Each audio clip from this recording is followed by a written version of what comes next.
ఈరోజు విభిన్న ఐటమ్స్ తోటి మరిన్ని ఇన్వెస్టిగేటివ్ జర్నలిజం ఐటమ్స్ తోటి మీ ముందుకు వచ్చింది exclusive news team. This is KKR senior journalist, this is Ananchini Venkateswara Rao senior journalist. ఇక ఈరోజు విషయాల్లోకి వెళ్తే, ఇవాళ మనకి మెయిన్ ఏంటంటే మీడియా టుడేలో ఒక ఇన్వెస్టిగేషన్ స్టోరీ, జిఎస్టీ పేరుతోటి జస్ట్ 1000 కోట్లు ఫ్రాడ్ జరిగిందండి.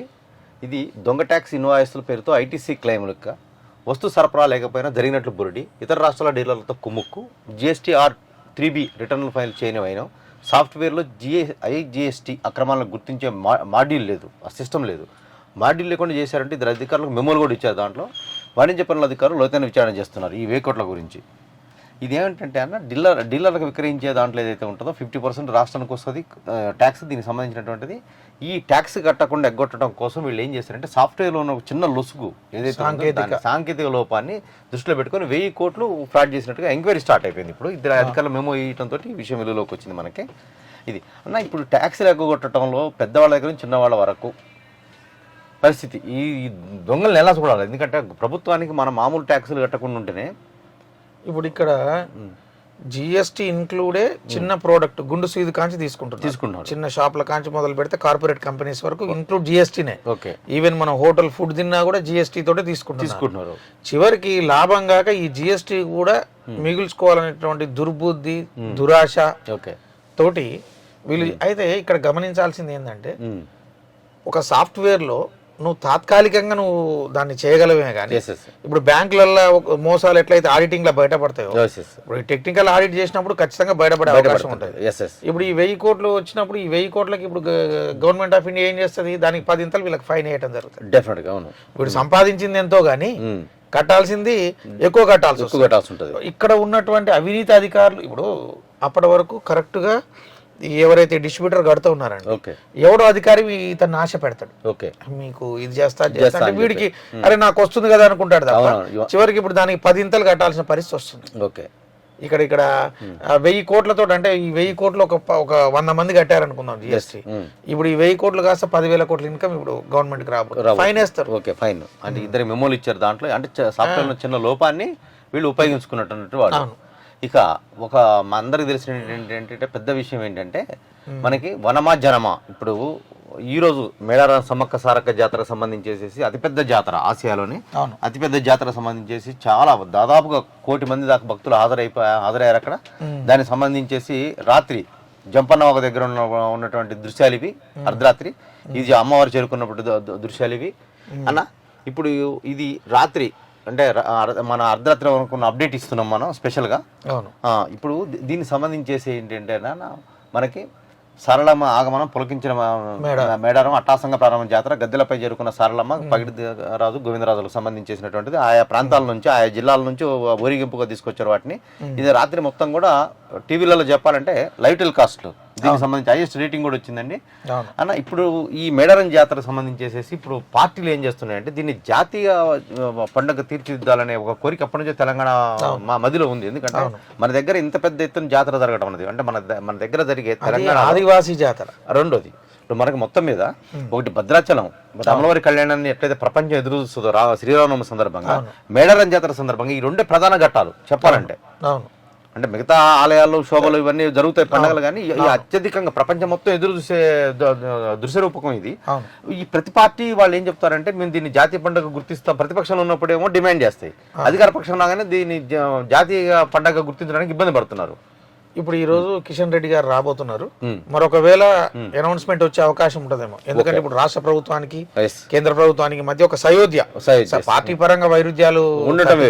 ఇప్పుడు ఎందుకంటే ఈ ముఖ్యమంత్రి రేవంత్ రెడ్డి కూడా క్లియర్ కట్ గా మోదీ గారిని కలిసినప్పుడు చెప్పిండట, సార్ ఎలక్షన్లప్పుడే మేము రాజకీయ వైరుధ్యం తప్ప మిగతాది 4 కోట్ల మంది ప్రజల అభివృద్ధి కోసం ఏమేమి కావాలనేటంలో మేము ఏమాత్రం ఇగో ఫీల్ కాము, మాకేం కావాలి అనేది మేము అడుగుతాము, మిమ్మల్ని పిలిపించుకుంటాము, రప్పించుకుంటాము. ఎలక్షన్ల అప్పుడు మాత్రమే రాజకీయాలు, మోదీ గారి సిద్ధాంతం కూడా అదే, ఎలక్షన్ల అప్పుడు మాత్రమే రాజకీయ వైరుధ్యాలు, రాజకీయ తగాదాలు ఏదైనా.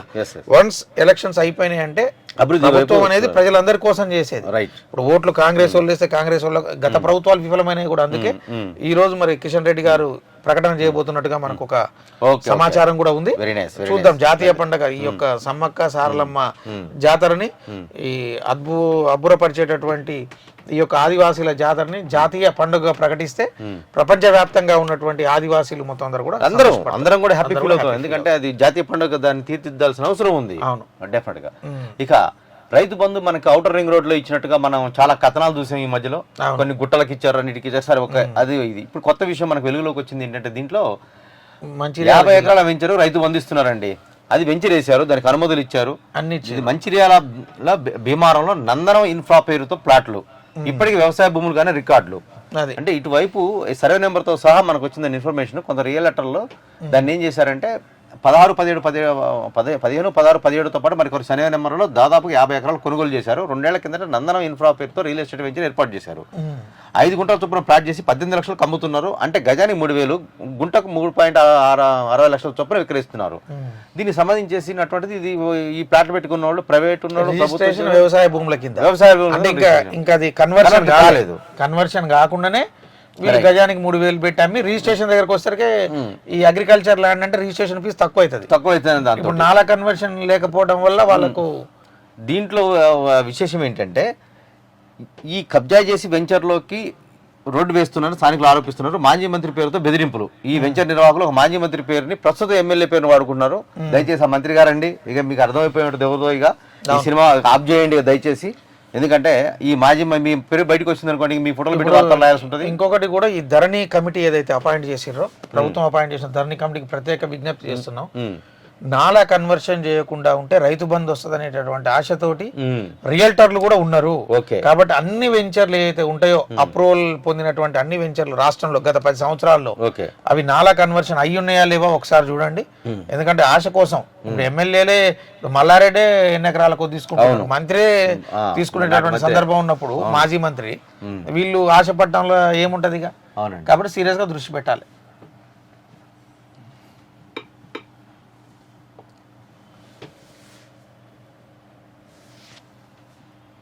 దీంట్లో ఏమైనా అప్డేట్స్ వచ్చినా చూద్దాం. ఒకవైపే చూస్తారు అభినవ్ అప్పారావులు ఎంపీ ఎన్నికలు రైట్. ఇక ఒక ఎక్స్క్లూజివ్ స్టోరీ అండి. దీంట్లో ఒకవైపే చూస్తున్నారు. దయచేసి మేము పోలీస్ శాఖకు విజ్ఞప్తి చేస్తున్నాం. ప్రభుత్వం మారిన తర్వాత ఇప్పుడు తెలంగాణలో పోలీసుల పరిస్థితి ఎలా ఉందనేది మనం చూస్తున్నాం. సజీవ తార్కాణం. ఒకప్పుడు ఎలా ప్రవర్తించారు, ఇప్పుడు ఎలా ఉంటున్నారు అన్నది. అంటే బట్ ఒక విధంగా వాళ్ళు హ్యాపీగా ఉన్నారని చెప్పాలి. ఎందుకంటే మేము బానిసల్లాగా బతికామని అని చెప్పి మాకు అసెంబ్లీ లాబీలో బయట కలిసినప్పుడు పోలీసు అనే ఉన్నతాధికారులు చెప్పడం జరిగింది. అలాగే ఇప్పుడు ఆంధ్రప్రదేశ్లో ఏం జరుగుతున్న దాంట్లో చూస్తే ఎవిడెన్స్తో సహా రెండో వైపు చూస్తే అధికార పార్టీ అరాచకాలు కనపడతాయని భయం, వారి దాడులు దౌర్జన్యాలు తెగబడిన నామమాత్రపు కేసులు, ప్రతిపక్షాలపై చిన్నదానికైనా అత్యాయతనం లాంటి కఠిన సెక్షన్లతో కేసులు. అంటే ఇప్పుడు మనం మహబూబ్ నగర్ మాజీ మంత్రి శ్రీనివాస్ గౌడ్ గారి మీద అక్కడ మనకి మన ఫైట్ చేస్తున్నాడు. ఫైట్ చేసే అతన్ని కూడా అతను ఫైట్ చేస్తున్నప్పుడు అతని మీద కూడా సేమ్ ఇట్లే అటెంప్ట్ మర్డర్ కేసు పెట్టారు, ప్లాన్ చేశారని చెప్పేసి. మంత్రి గారి మీద హత్యా ప్రయత్నం ఏదో సుపారీ ఇచ్చారని చెప్పి కథలు అప్పుడు ఏది ఇక్కడ లాడ్జ్ లేదో పట్టుకున్నా అని చెప్పి. ఇప్పుడు ఇక్కడ మనకేమైందంటే అధికార పార్టీ నాయకుల అనుచిత వ్యాఖ్యలపై నిరసన తెలిపే కార్యక్రమంలో గుర్తు తెలియని వ్యక్తులు విశాఖపట్నంలో మంత్రి రోజా వాహన శ్రేణిపై చెప్పులు విసిరితే పోలీసులు ప్రతిపక్ష పార్టీ కార్యకర్తలపై ఏకంగా అత్యాయతనం కేసులు పెట్టేశారు. ఘటనా స్థానంలో లేని వారిని సైతం కేసులు ఇరికించి అర్ధరాత్రి వాళ్ళ ఇళ్లకెళ్ళి వేధించారు. అట్లే గుంటూరులో మంత్రి రజనీకు మళ్ళీ అక్కడ జరిగినటువంటిది. అమరావతిలో ఇసుకని ఒక మన ఈనాడు విలేకరి పట్టిస్తే హత్యాయత్నం చేయబోతుంటే ఒక విలేకరిపై కంప్లైంట్ ఇస్తే ఇంతవరకు దాని మీద యాక్షన్ లేదు. ఇక పాండ్య ఎమ్మెల్యే పైన కాటసాని భూపాలరెడ్డి అనుచరుల పైన కంటిన్యూషన్. ఇప్పుడు ఇవన్నీ మనం ఎన్ని తీసుకొచ్చామంటే ఇక పోలీసులకు కనిపించట్లేదా? రాపర్తలో జరిగినటువంటి తగలబెట్టేస్తామని అరెస్ట్ లేవా? దయచేసి మేము ఏపీ పోలీసు ఉన్నతాధికారులు విజ్ఞప్తి చేస్తాను. ప్రభుత్వాలు మారితే మీ పరిస్థితి ఎలా ఉంటుంది? ఎక్కువ రోజులు ఉండరు ఎవరు కూడా. ఎవరెస్ట్ ఎక్కిన వాళ్ళు కూడా దిగిపోవాల్సిందే. ఇది సిద్ధాంతం, ప్రకృతి సిద్ధాంతం. ఇది ప్రభుత్వం మారిన తర్వాత మీ పరిస్థితి ఎలా ఉండబోతుందో చూసుకొని మీరు న్యూట్రల్గా వీలైనంత వరకు స్థితి ప్రజ్ఞతతోటి తటస్థంగా ఉండాలని మేము కోరుకుంటున్నాం.